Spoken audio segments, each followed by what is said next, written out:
আমাদের সঙ্গে জাহাঙ্গীরনগর বিশ্ববিদ্যালয় থেকে যুক্ত হচ্ছেন সহকর্মী রায়ান বিন আমিন। রায়ান, অনেকটা সময় পেরিয়েছে, এখন পর্যন্ত আসলে বিশ্ববিদ্যালয়ের প্রশাসনের পক্ষ থেকে কোনো প্রতিক্রিয়া এসেছে কিনা, প্রক্টোরিয়াল বডি নিয়ে কোনো সিদ্ধান্ত এসেছে কিনা, শিক্ষার্থীরা কি বলছেন, কতক্ষণ এখানে থাকবেন, নতুন কোনো কর্মসূচি তারা দেবেন কিনা?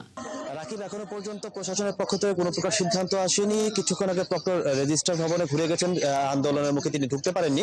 সেখানে এসে তিনি আগে বরাবরের মতো যে কথা, যে পুলিশ বা প্রশাসন কাজ করছে আসামিকে ধরার জন্য এবং তার আশা প্রকাশ করছে খুব দ্রুত সময়ের মধ্যেই আসামিকে ধরতে পারবে।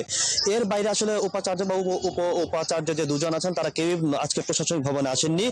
আর এর বাইরে আরেকটি মানববন্ধন এবং প্রতিবাদ সমাবেশ অনুষ্ঠিত হচ্ছে বিশ্ববিদ্যালয় শহীদ মিনার এখানে। গতকালকে অধ্যাপক কামরুল হাসান, বিশ্ববিদ্যালয়ের উপাচার্য, তাকে যে কটূক্তি করা হয়েছে ফ্যাসিস্ট বলে আন্দোলনকারী শিক্ষার্থীদের পক্ষ থেকে, তার প্রতিবাদ আসলে মানববন্ধন। পাশাপাশি এখানে ধর্ষণ চেষ্টার ঘটনায় যে অভিযুক্ত আছেন তাকে দ্রুত গ্রেফতারের দাবি তারা জানিয়েছেন। আমি কথা বলতে চাই শিক্ষার্থীদের যে আপনাদের দাবিটা আসলে কি? আমরা গতকালকে আমাদের ভিসি স্যার মহোদয়কে একদল শিক্ষার্থীর কয়েকজন ফ্যাসিস্ট বলে সম্বোধন করেছে। তারা হয়তো জানে না ফ্যাসিস্ট কি, ফ্যাসিস্টের সংজ্ঞা জানে না, ডেফিনিশন জানে না, ফ্যাসিস্ট বলতে কি বোঝায় এর যে কনসেপ্ট এটা হয়তো জানে না। তারা এমন একজন ব্যক্তিকে ফ্যাসিস্ট বলে আখ্যায়িত করেছে যে কিনা বিগত 17 বছর ফ্যাসিস্ট সরকারের বিরুদ্ধে কথা বলে আসছে, অনবরত কন্টিনিউয়াসলি সে কথা বলেছে এবং জুলাই আন্দোলনে আমাদের শিক্ষার্থীদের পাশে ছিল, আমাদেরকে সদা দিক নির্দেশনা দিয়েছেন। এই জুলাই আন্দোলনে আমাদের সাথে ওতপ্রোতভাবে একজন ব্যক্তি সংশ্লিষ্ট ছিলেন, এমন একজন ব্যক্তিকে একজন শিক্ষার্থী ফ্যাসিস্ট বলে সম্বোধন করেছে। আমরা এর তীব্র নিন্দা জানাই। আমাদের আন্দোলনটা, শিক্ষার্থীদের আন্দোলনটা মূলত শুরু হয়েছিল আমাদের ক্যাম্পাসে এক নারী শিক্ষার্থীকে একটা বাজে ঘটনা হয়েছে গত 12 তারিখ।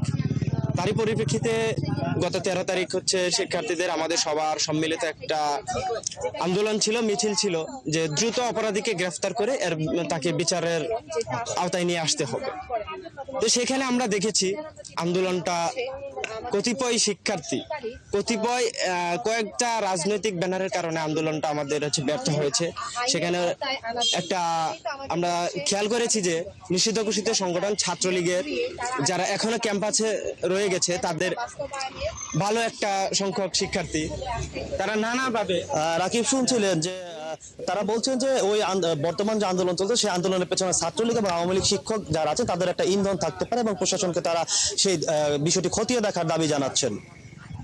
অনেক ধন্যবাদ রায়ান বিন আমিন, অনেকগুলো তথ্য জেনে নিলাম। এরপরে যখন আপনার কাছে আসবো তখন আশা করি প্রক্টর, উপাচার্য কিংবা প্রক্টোরিয়াল বডির অন্যান্য টিম মেম্বার যারা আছেন তাদের কারোর প্রতিক্রিয়া আপনার মাধ্যমে হয়তো জানতে পারবো। সহকর্মী রায়ান বিন আমিন যুক্ত হয়েছিলেন, জাহাঙ্গীরনগর বিশ্ববিদ্যালয় থেকে বলছিলেন।